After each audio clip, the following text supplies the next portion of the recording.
Bom, sejam todos bem-vindos ao canal Geopolítica com JR e as minhas outras redes sociais também, no TikTok, Instagram.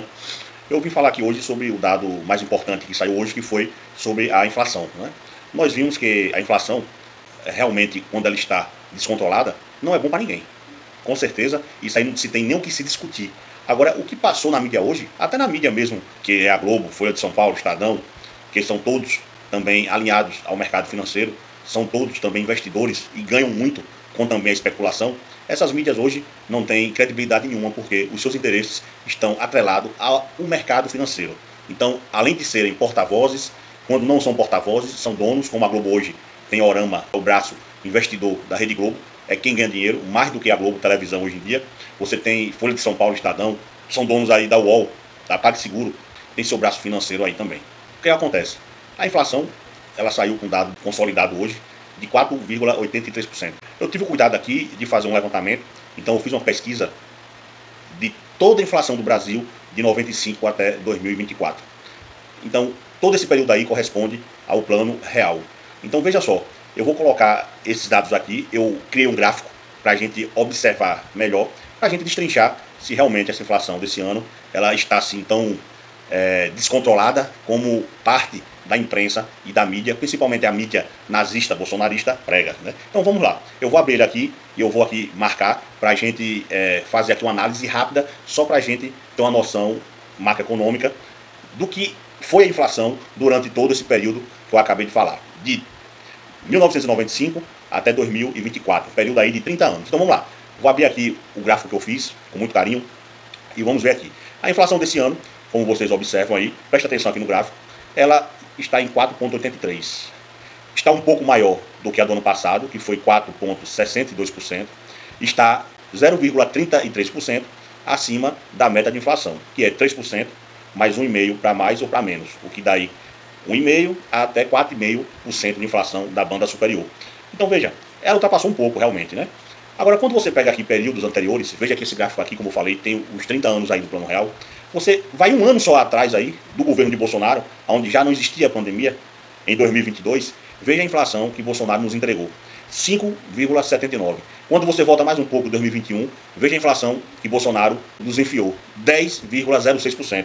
Quando você vai para 2020 e 2019, 2019 não tinha pandemia, 2020 foi a pandemia, 2021 a inflação explodiu, com reflexo também da pandemia, mas só que, só para mostrar a vocês aqui, que a inflação atual ela não está tão descontrolada assim como falam. E veja que nós temos no Brasil aqui um problema grave com relação à inflação, porque nossa economia ela é totalmente indexada. Totalmente indexada, né? Aumenta a inflação, aumenta tudo. Aumenta o salário mínimo, que aumenta o custo de alguns produtos, e assim vai aumentando em cadeia, em cascata. Mas veja, isso não só acontece no Brasil, acontece na maioria dos países do planeta também é assim.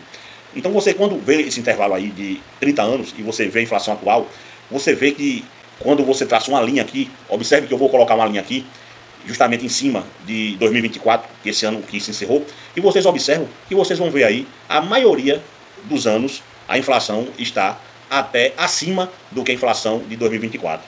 Então eu pergunto, a inflação está descontrolada assim? Você vai para 95, tivemos a inflação de 22,41%. Você vai para 2002, 12,53%. Você vai para a inflação de 2003, 9,3%, que foi lá atrás no primeiro governo de Lula. 2004, 7,6% de inflação.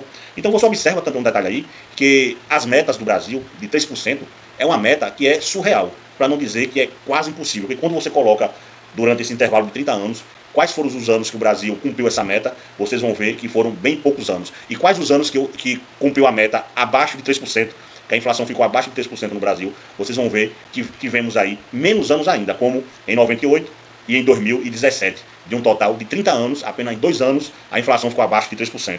Isso, governo de esquerda e governos de direita. Agora, qual a diferença aí? Qual a diferença aí do governo de esquerda e de direita? A diferença é que a inflação dos governos de esquerda, principalmente de Lula e Dilma, ela sempre veio acompanhada com aumentos de salário mínimos acima da inflação. Ou seja, o trabalhador não perde. Mesmo se a inflação aumentar e nos castigar durante o ano, próximo ano, ele é recomposto e ainda você tem uma sobra aí. Qual a diferença dos governos de direita aí, principalmente de Bolsonaro aí? É que ele mal queria dar a inflação, mal deu a inflação. Então a inflação ela era sentida, eu mesmo como trabalhador que sou também, senti muito a inflação nesse período. Então até em relação à inflação, seus efeitos e consequências, a esquerda tem solução melhores para nós, pobres e trabalhadores. E a direita, mais uma vez, né, se aproveita de um dado que não é nem tão negativo assim. Claro que a inflação ela não é boa. Claro que se pudesse ser zero a inflação com crescimento econômico seria excelente, mas isso é quase impossível de acontecer, até porque quando a inflação ela é deflacionária, significa que o PIB está regredindo e não crescendo. Então, até nisso, a esquerda se sai melhor. Então não tem por que a direita acéfala bolsonarista tá falando merda nas redes sociais, nos sites nazifascistas deles, como se o Brasil tivesse um descontrole total da inflação, coisa que não está. E com certeza esse ano ela vai vir um pouquinho mais para a meta aí, porque o Banco Central já sinalizou que vai aumentar mais as taxas de juros, consequentemente vai segurar um pouco mais a economia. Os bancos vão fazer a festa, que vão lucrar muito mais, e nós, pobres e trabalhadores, é que podemos sentir as consequências dessa freada econômica que vai ser promovida pelo Banco Central durante esses primeiros meses do ano.